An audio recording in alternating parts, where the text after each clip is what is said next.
New York शहर का आसमान अमरीकी दौलत और कुव्वत की अलामत और मुल्क के कौमी और समाजी तफाखुर का इजहार होता था, लेकिन अब इस पर ऐसी रिहायशी इमारतें गालिब आती जा रही हैं जो बेइंतहा अमीर लोगों के लिए मखसूस होती हैं। दर हकीकत पुरतायुश का लफ्ज़ सेंट्रल पार्क पर सायाफिगन इस फलकबोस अपार्टमेंट के लिए गैर मुनासिब सा महसूस होता है।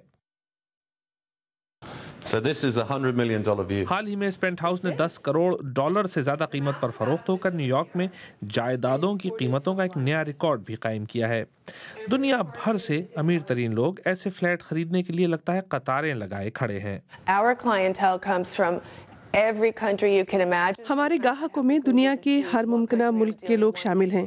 बाज़ दफ़ा तो मुझे मुल्कों का नाम जानने के लिए गूगल की मदद लेनी पड़ती है। The world. यहाँ महंगे इतालवी संगमरमर से सजे बाथरूम से आप न्यूयॉर्क में अरबपतियों के नए इलाके बनते देख सकते हैं। ये अपार्टमेंट इमारत के इजहार के साथ साथ महफूज सरमायाकारी भी हैं और हो सकता है खरीदार इनमें कभी रहें भी ना। समाजी कारकुनों के मुताबिक अरबपतियों के ऐसे इलाके न सिर्फ शहर के उफक को तब्दील कर रहे हैं बल्कि यहाँ रिहाइश के बहरान में भी इजाफा कर रहे हैं। मेरे अक़ब में अरबपतियों के इलाके में एक अपार्टमेंट को एक सरमायाकार ग्रुप ने खरीदा है जो $9 करोड़ लगाने वालों का एक ग्रुप है। इस ग्रुप के सरबराह के मुताबिक उनका इस अपार्टमेंट में रहने का कोई इरादा नहीं। ऐसी चीज़ें शहर में रिहाइश की किल्लत कैसे दूर कर सकती हैं?